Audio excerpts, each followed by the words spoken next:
There's really no one better that I know that can really bring it all together and help you digest all these new technologies, business models, and innovations. So I'm happy to welcome Geoffrey Moore here.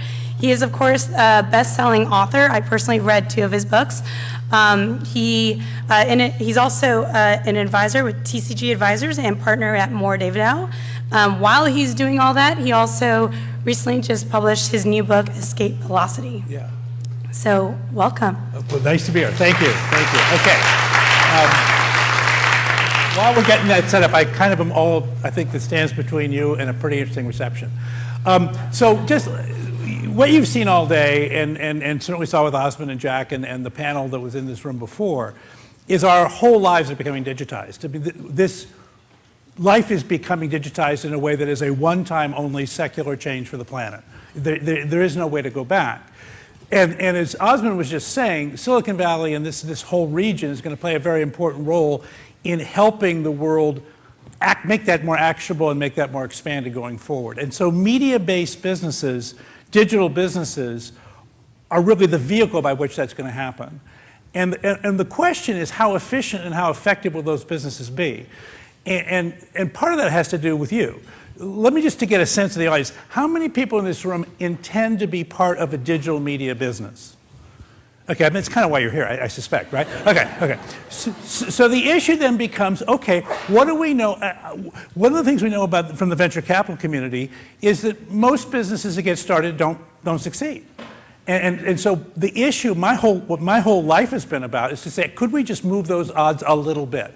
Because at the margin, mutations in nature don't normally get accepted. So it's not that everything should succeed, but this is such important work to get done that the more we can make it succeed, the better. And right now, you know, I've traveled the world a lot. This is going to be an interesting century. Most of the interesting growth markets are not going to be in the developed economies. We're going to add about 90 million people in the developed economies, about 1.2 billion people in the developing economies.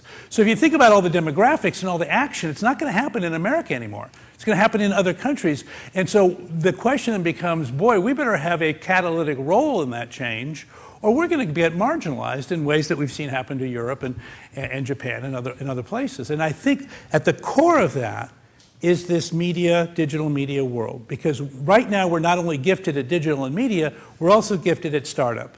But that's not an entitlement, right? We have to do it. So what I want to do with you is share some lessons and learnings about this business of how do you get a company to a material viable state so that it can make a contribution to the world.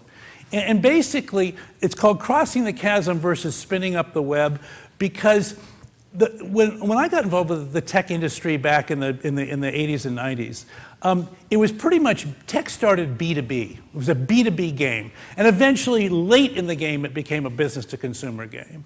And so in that world, crossing the chasm, the model of crossing the chasm, which is very interesting, except it doesn't actually, it's a very nice thing.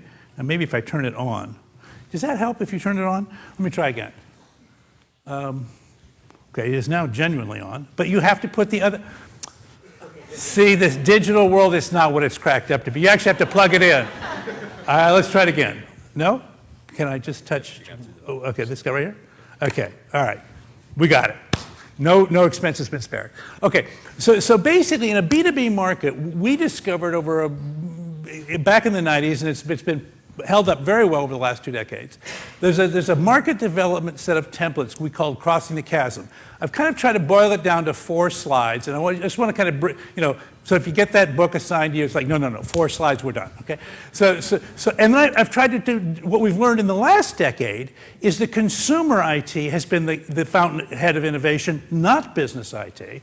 Business IT has been kind of a consolidating mode, but consumer IT has taken over, and this digitization of culture is a consumer phenomenon. That is not a crossing the chasm phenomenon. The crossing the chasm model doesn't work very well for that situation. So I want to put up a set of 4 slides that we call spinning up the web, but I'm trying to make them structurally similar to crossing the chasm. I'm going to kind of do kind of a 1-for-1, so you can kind of hold them in your head. And then the last slide, which is the 9th one, is just, okay, chasm versus web, and what do venture capitalists look for in an entrepreneur, regardless of which one of these things you're doing. But as you listen to, for example, the last two talks, so Sony PlayStation's a consumer play. That's a pure B2C play, and certainly the Zyngas and all this the Yelps and the folks we were talking about in the panel before. But the way Osmond talked about his textbook market is, even though it's a mass market, he actually was talking about it in terms of ministries of education. He was talking about it in terms of business publishers, the business of publishing, Chegg, things like that. That's actually more of a crossing the chasm play. So you can play digital media from either way. You can either say, I'm going to use an intermediary like B to B to C, or I'm going to go straight B to C. So the first one is more of the B to B to C. The second one more of the B to C. So if you look at this thing, so crossing the chasm, this is the model that's Everett Rogers came up with about 60 years ago. He said, look, when you introduce disruptive technology into any society, the society will self-segregate into 5 different responses to the disruption. The first response he called the innovators, and in Silicon Valley we just call them techies, and these are people who embrace the technology for its own sake. How does it work? I really would like to know. What are you actually doing to make it work? The next response is called the early adopter response. We call it the visionary response. This is, well, it's nice that you know how it works, but look what you could do with this thing. So Mark Andreessen, when he did Mosaic, was being a techie, but Jeff Bezos, when he did Amazon, was being a visionary.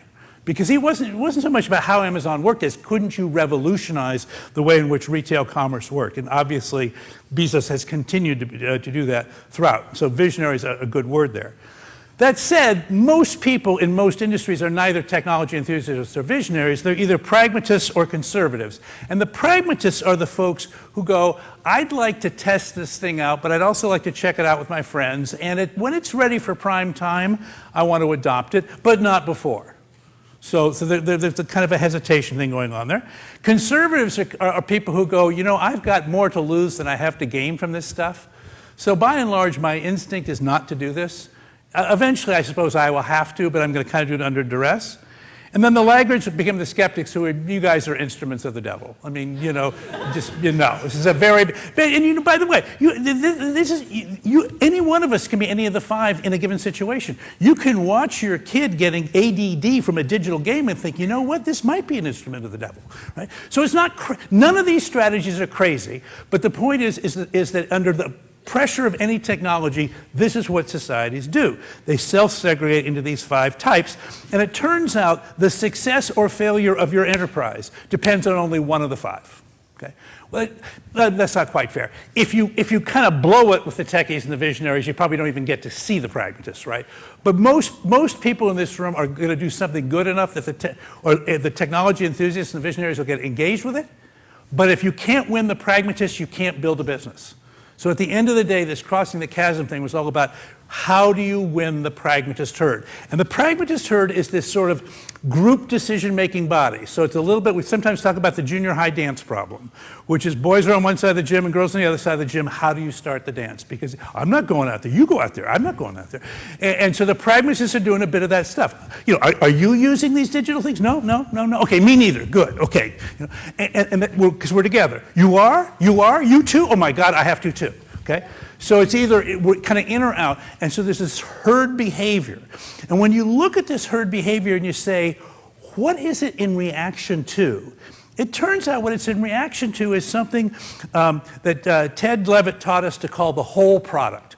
So the whole product is your core product, which is like the book that Osmond showed us or the game that Jack was showing us or whatever it is that's in front of you. But there's more to it, particularly in a B2B thing. Because what the business guy will say is, well, okay, your core offering, your software or whatever it is, it's interesting. But I need to know what kind of hardware I need to do put in place for that. I also need what other kinds of software I need to know. What peripherals will I need? What databases will I need? Do I need design services to help me design the application, install it, support it? Will there be people afterwards to help me adapt it to my specific needs? May I outsource some part of this stuff? And what you realize is that there's a lot more to any tech product than just what you make. Okay?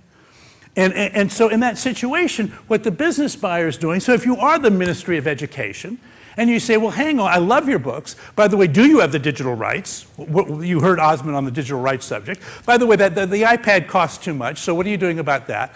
You know, the thing. And then, you know, how do you get the assessment stuff into this thing? You know, and how do we link that up to our grading system? And all of a sudden, you can imagine there's a lot of issues besides just does the core offer work.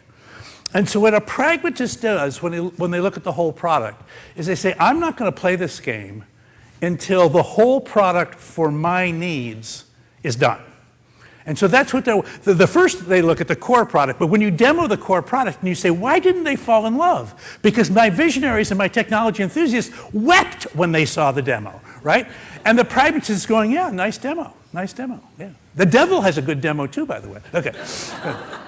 So how do you play it? And so what happens with that pressure around the whole product is you see the market develop in a very characteristic way. This is the third of the fourth slides. It begins with something we call the early market, which is the visionaries and the technology enthusiasts take just the core product and they start doing things with it around a project model.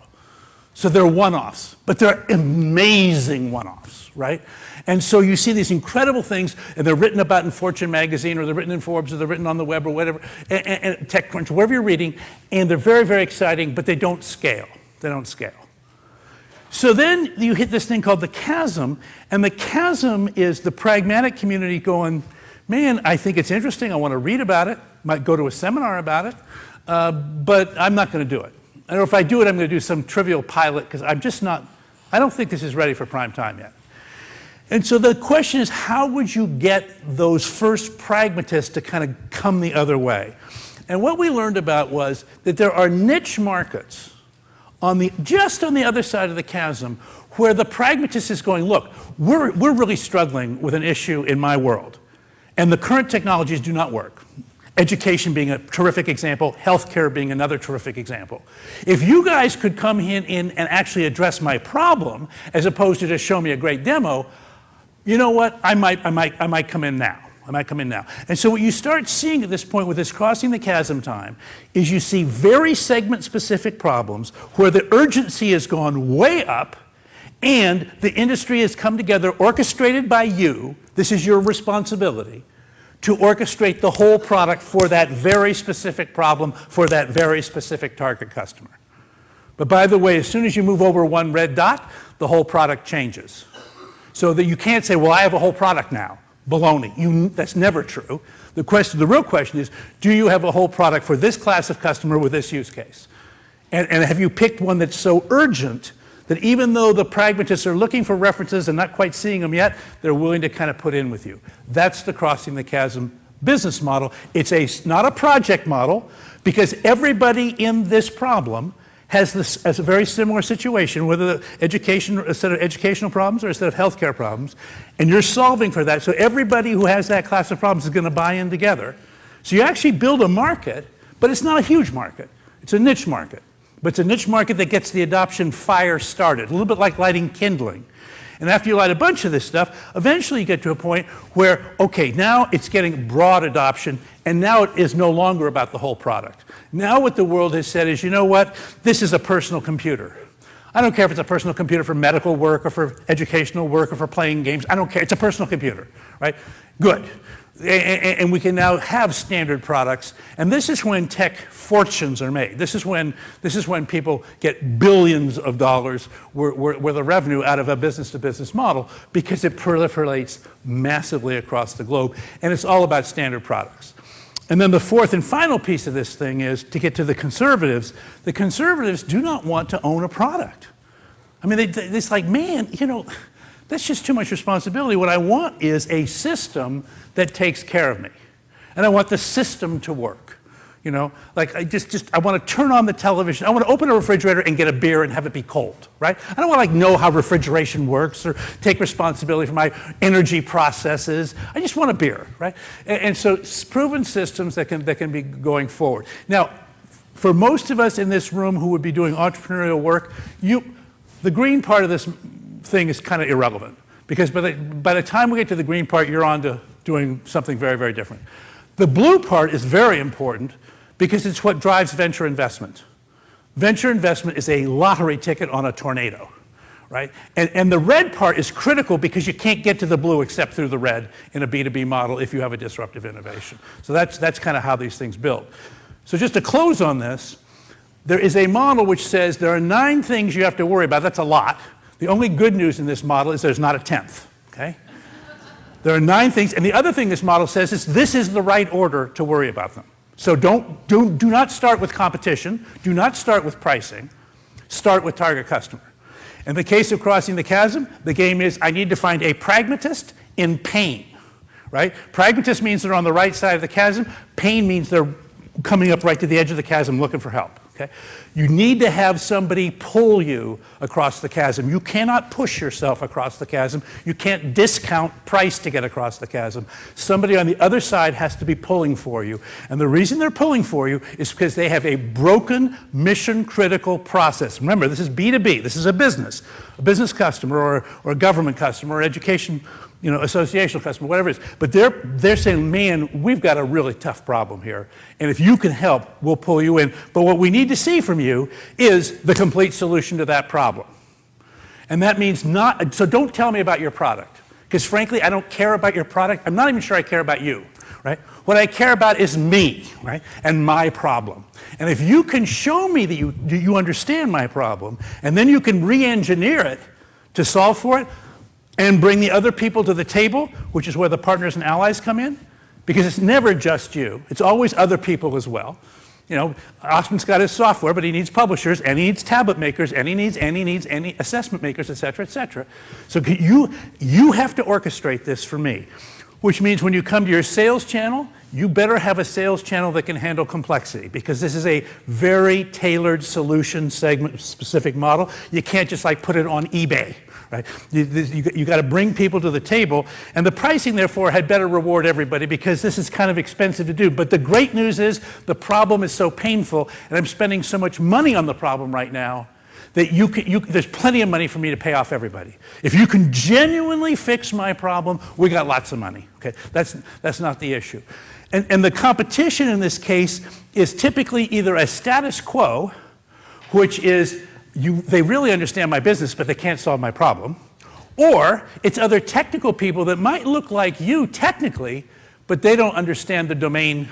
They're not willing to focus on this very specific problem. So I have the solution, but I don't understand the problem, or I understand the problem, but I don't have the solution. Typically, your competitors are in one of those 2 camps, and you are the sole person on the planet to plant yourself at the intersection and stake out the turf of saying, we deeply understand this problem, we are totally committed to the whole product, and our core product is the lever the key that unlocks the solution.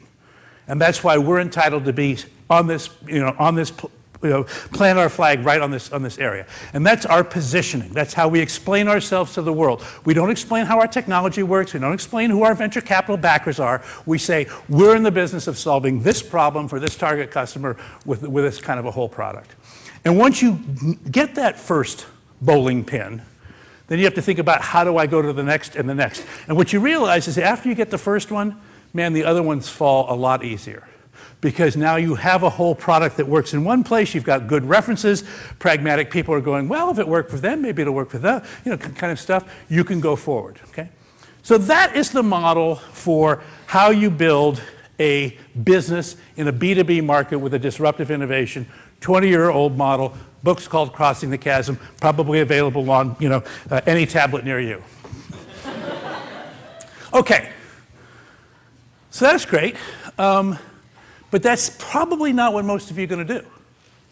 Most of what I heard today was, no, I want to go out to the world through Facebook. I want to go out to the world through this digital ecosystem that we are all feeling very native to. Now, by the way, I am anything but a digital native, but everybody I'm seeing in this room is pretty much a digital native. So how would you play that game? And again, I think we should start with this model. But I don't think it's going to play out the same way. And this is based on 4 or 5 years at Moore David Dow Ventures, but I think this is still a work in progress. So if you have ideas for how to make this better, that would be a very good thing for me to get to you. And I'm going to put up an email address at the end of this talk, and I'd love to get the feedback. But let's start with the notion that there is still somebody like a techie who are people who really do want to figure out how does Siri work, right? I mean, what algorithms do you think they're actually using? What is the algorithm? What is the search algorithm that Google's using? And by the way, if you figure that out, let me know because it's worth a fortune. Okay, but and also I'm just gonna play with this stuff and figure it out. So when one of these games shows up, there's no instruction manual. I'm gonna try to get to level 27 by myself, right? That's the enthusiast. The next group, now there aren't any visionaries because we're not trying for competitive advantage, but there are people who just completely lose it, right?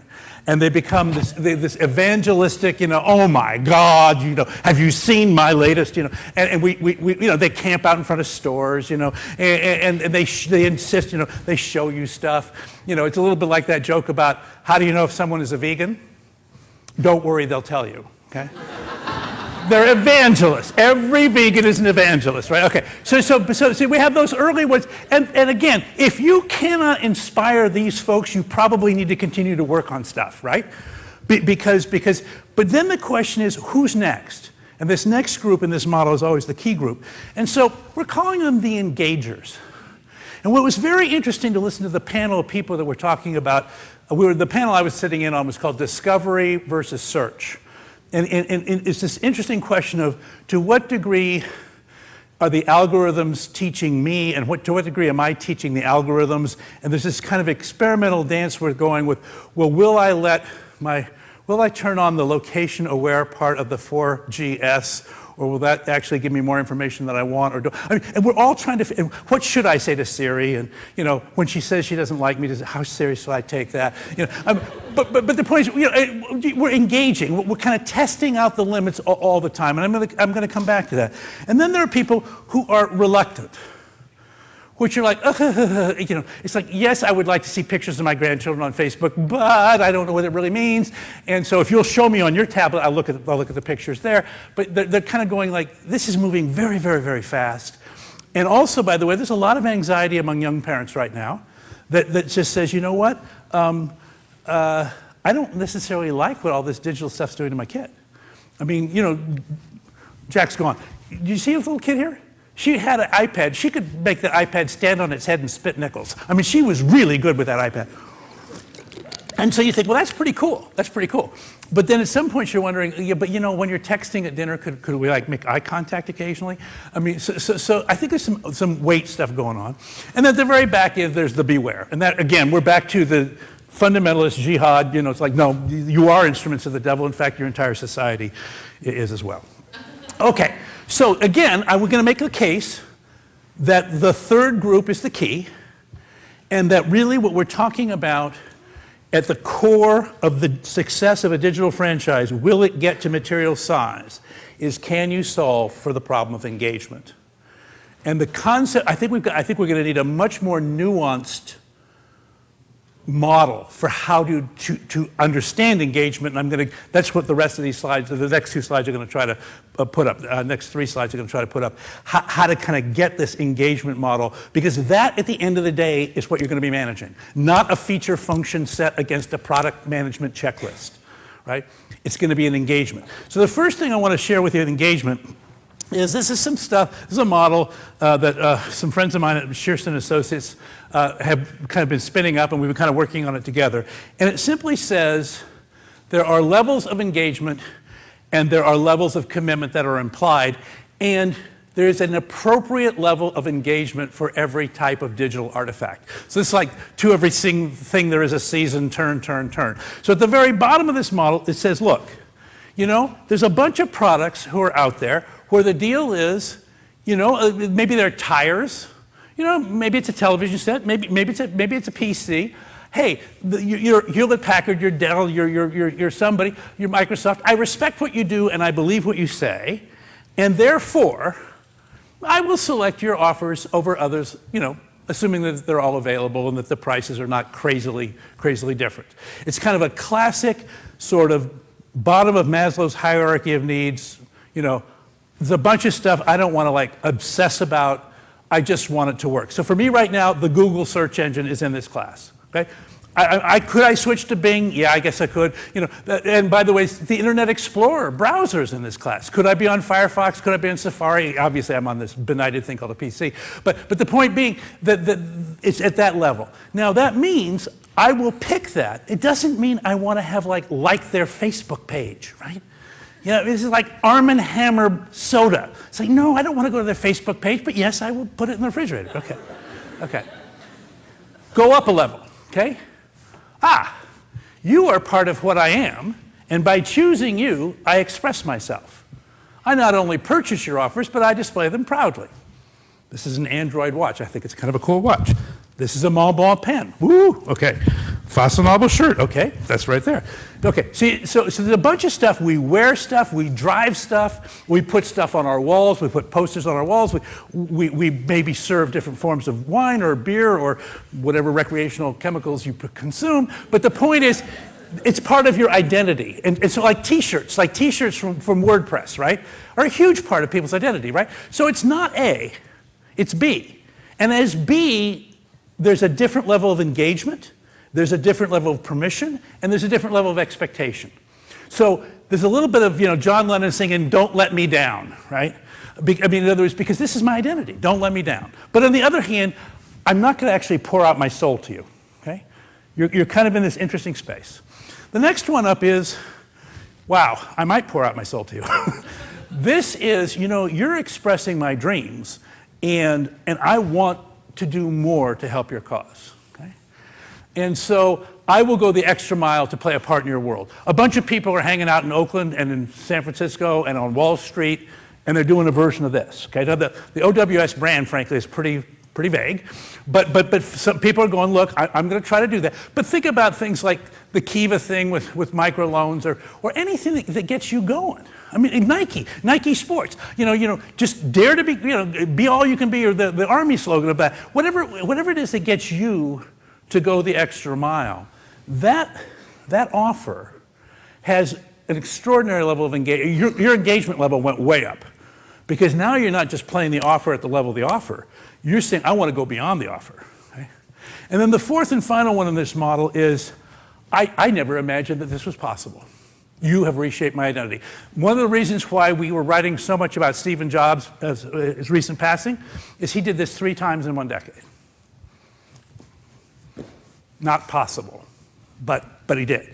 And so 3 times in this decade, we looked and we went, I will camp out all night to essentially get whatever it is you got the next morning. And it's just unbelievably powerful.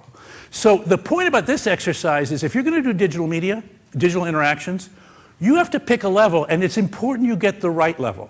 And it is not important that it be an A if you're supposed to be a D. You're not trying to go up this hierarchy or down this hierarchy. You're trying to find the place in this hierarchy that is most appropriate. It's kind of like age-appropriate dress, right? The most appropriate for you to play at, so that your user community can interact with you in the most effective and efficient way possible, and then to play the role at that level. Okay? And so you need to be thinking about which, because one of the things is, you've seen these things on Facebook where some clearly A brand is trying to be B or C. And it's like, oh, please, please, you're so not age appropriate, Go for it. Okay. So now we have a kind of a zone of engagement, and now I want you to think about the mechanics of how engagement evolves. And so I built this graphic myself at no expense has been spared, because no expense was incurred. So. But this is actually going to go in motion. It's going to drive you crazy. But I want to see, engagement, is here. But engagement participates in 3 other forces. So it's like the standard particle model of physics. There are 4 forces. There were not very many physicists in the room, but I think there are 4 forces. Anyway, there are 4 forces in terms of building a digital market. At least that's what this model states. And a good model, by the way, makes a claim. It says there are 4, there are not 5. And when you find the 5th, you're supposed to write me so that I can change the model. But until you write me, it's 4, okay?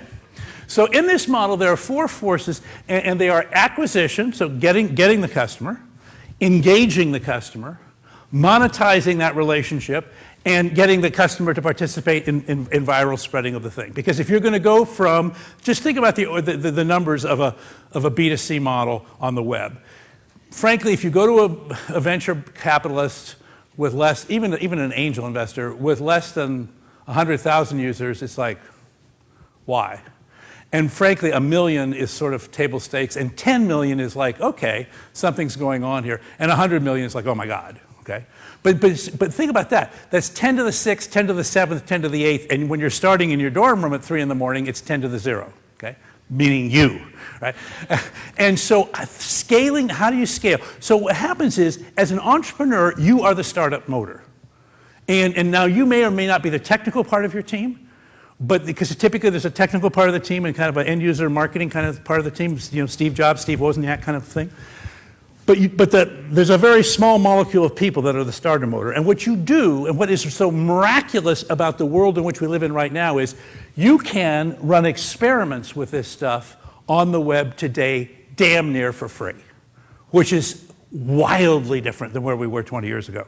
So when you start running those experiments, what happens is you say, well, let's run an acquisition experiment, or let's run an engagement experiment, you know, or run a monetization experiment. What would people pay for? When would they become viral? You know, can I get you to take care of my cow when I go away for vacation on Farmville?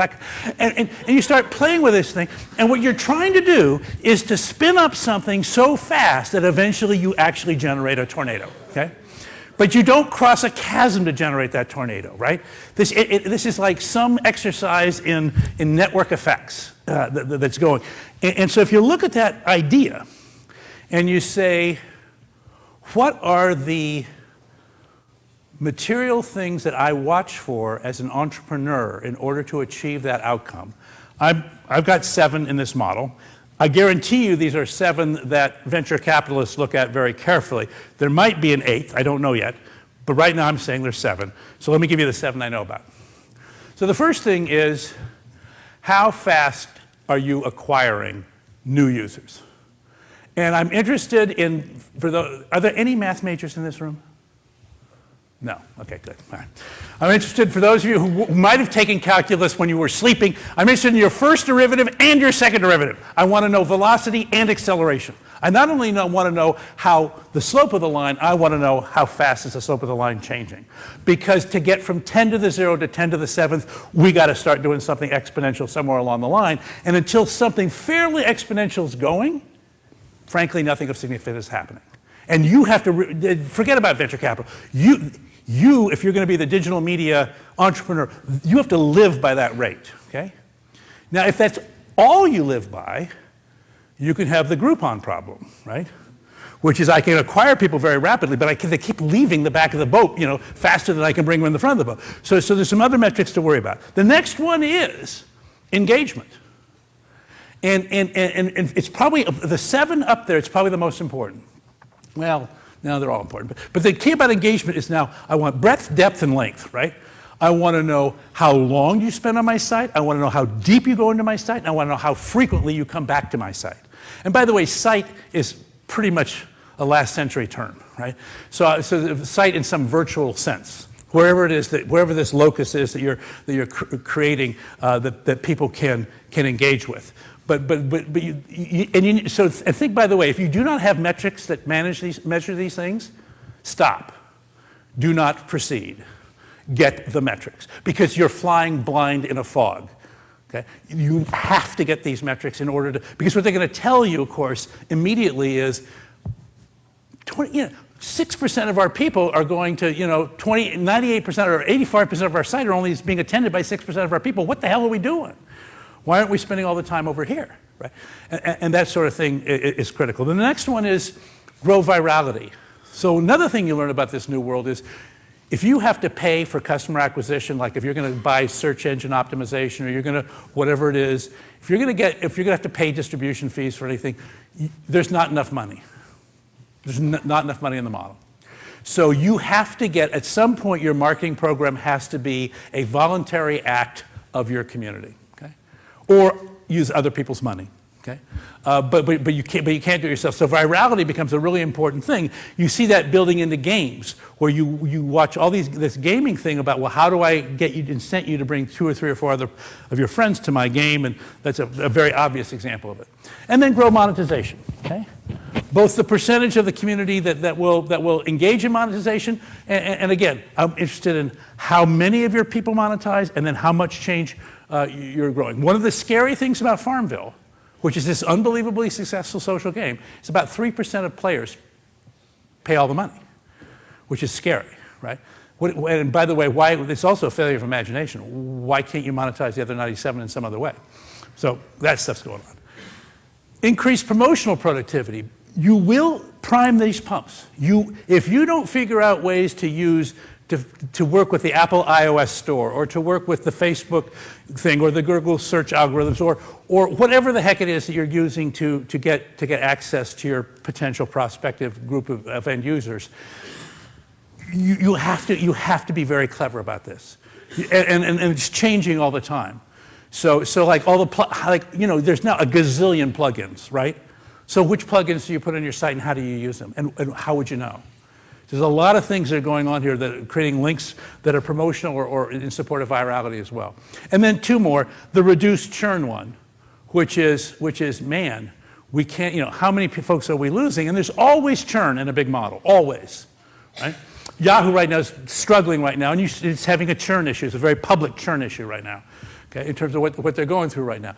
But it's one of the most important signs of immediate health, of an immediate health problem. So addressing churn issues and getting visibility. And then the last one is, if I win this thing and it actually comes together, do I have a reasonable estimate of the lifetime value of an end user? Which is essentially, your churn rate will tell you. If you have a churn rate of 2% per month, what that tells you is that in 50 months, you go through the lifetime of a customer, right? 2% per month, right? So you can figure out however much the customer monetizes per month times 50 is the lifetime value of that customer, right?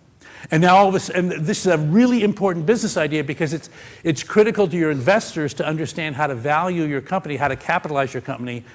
What are you worth? And you are worth some version of the sum of all the lifetime values of all your customers on some growth rate discounted for some amount of future risk, right? I mean, that's sort of how all stocks are valued, and that will be yours as well. So that's how that's the current model. This, by the way, is going to be online, right? This is going to be available. People can come back to this. So somewhere this is going to be shown. I would dearly love for you guys to critique this thing and look at it and get back to me. I'm going to close with just one more slide, and then I'll put up an email address. We can have a couple of minutes. I think I have a few minutes for questions. Okay, great. Okay. So let me just go one last slide. This last slide, by the way, is critical success factors. So the idea behind this is, I've been working at Moore David Dow as a venture partner, which means I don't actually invest, I help the companies we invest in. Initially cross chasms, now help them cross chasms or spin up webs.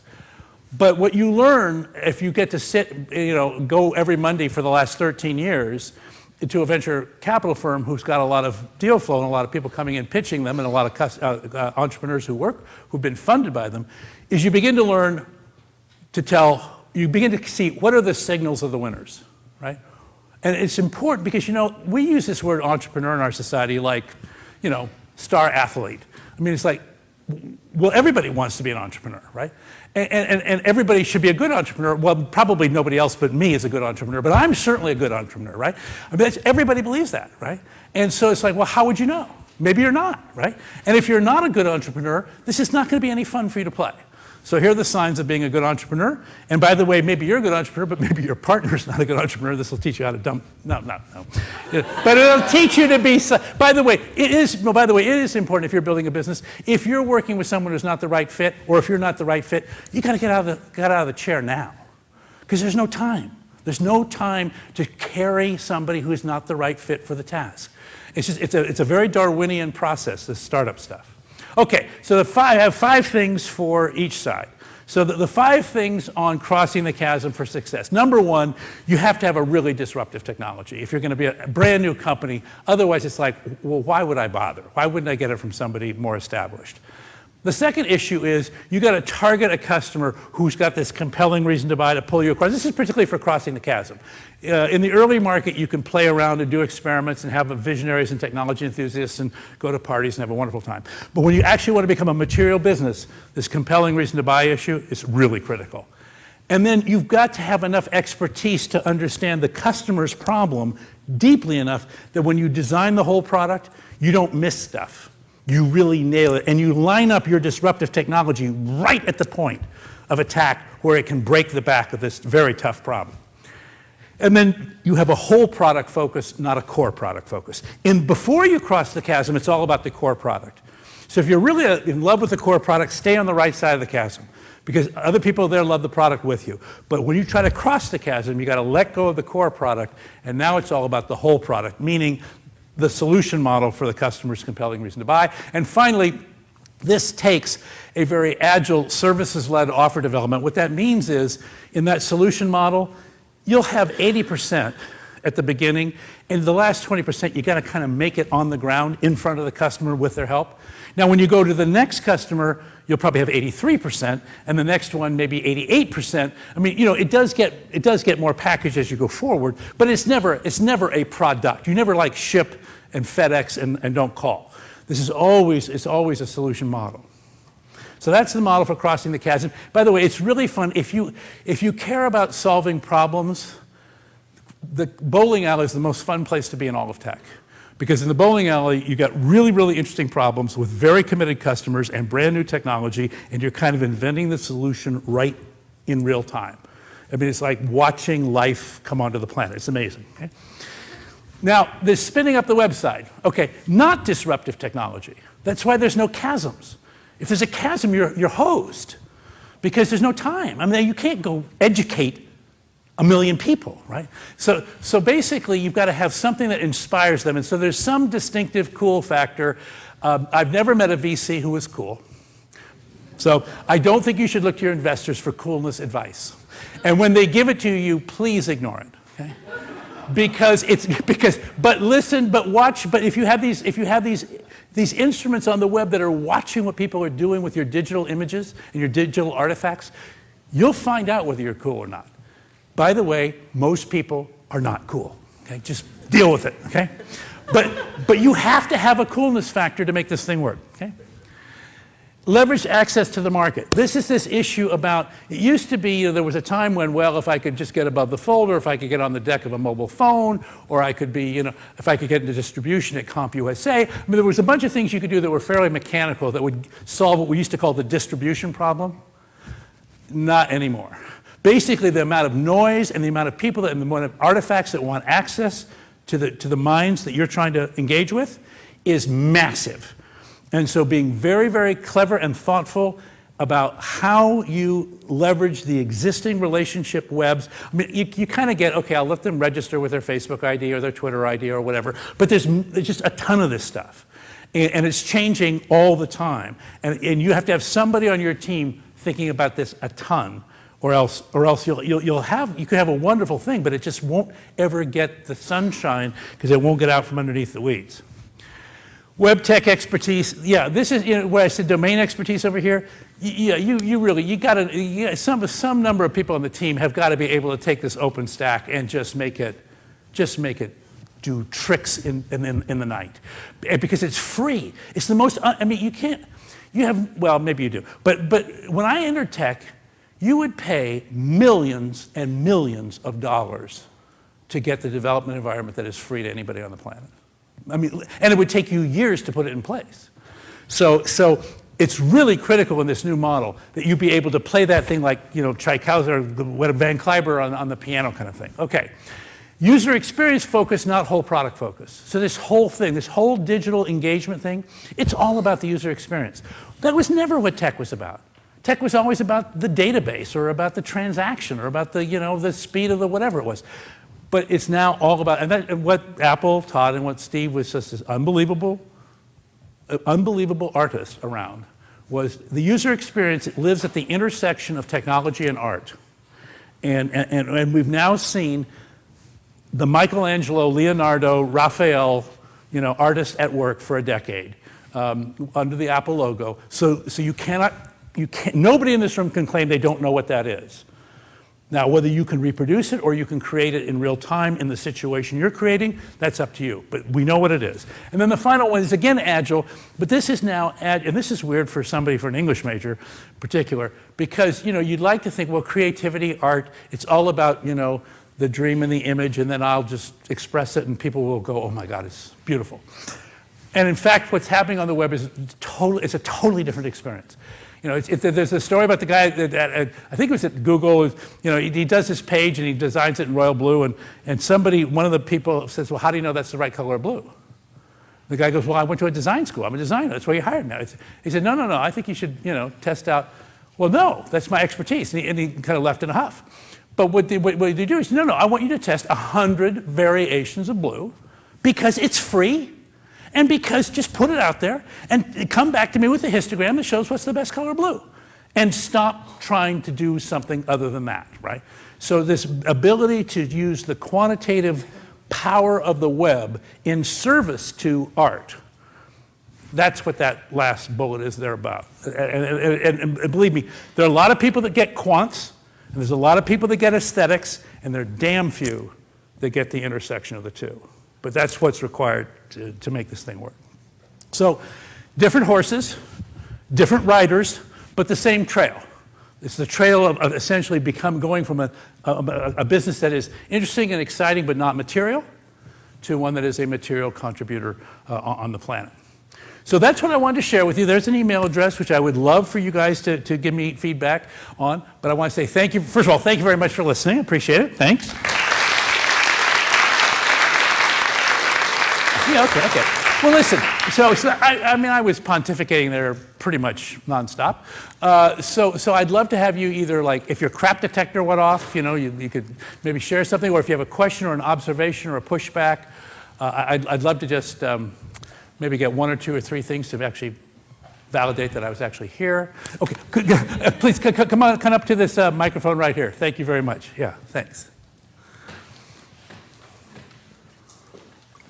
So you kind of differentiate between B2B and B2C, and yeah, I really like the B2C new spinning the web. But a lot of these new B2B companies like Box.net, the whole consumerization of IT, they use a lot of the spinning the web. And so which model would you use then? Kind of both or hybrid? Great. And Box.net's a great example. So Box.net is like Dropbox. It's one of these, it started essentially as a consumer activity, but now it's trying to monetize itself as an enterprise thing. So it actually started in the consumer with a consumer-like space, and then what it's done is it's gone inside the enterprise and said, look, we can help you generate collaborative workflows, and as a result, they're monetizing that way. Okay? And they're using the power of an end user evangelism or kind of viral end user behavior to do that. Yammer's a very similar situation doing that. Let's contrast that with Jive. Jive is run by a guy named Tony Zingale, he was at Cadence, he was at Documentum, he was at Mercury Interactive. He's always been an enterprise guy. That's one where they said, we're going to actually engineer the social experience for the enterprise kind of from scratch. We're not going to do this, go out into the world and become popular. We'll come in the other way. So you can play it either way. But in both cases, at some point, you have to have a direct sales force. So one of the things that Box has had to learn now is we have to have a direct sales force to engage with CIOs, which is a totally different experience than, say, you would have with Facebook. Yeah. Great. Yes, please. Thank you. Sure. I'm curious, you specified you were very specific about virality as opposed to kind of low customer acquisition costs. Yeah. And I'd be curious to hear a little bit more about your thoughts on why it must be viral, why it can't just be a low acquisition cost with margins that make that up. I think of freemium models as just being really low customer acquisition costs, not necessarily viral. Yep. But then again, you think about something like Dropbox to stay on storage, and they have people sharing and things like that. A little more about that'd be great. I think actually that's a pretty good critique of what I said.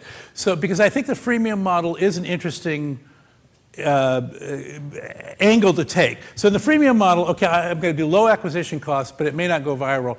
The risk you have with that model is then when you get your money out of that model, there better be enough from a relatively modest number of players to make a material business and make your model work.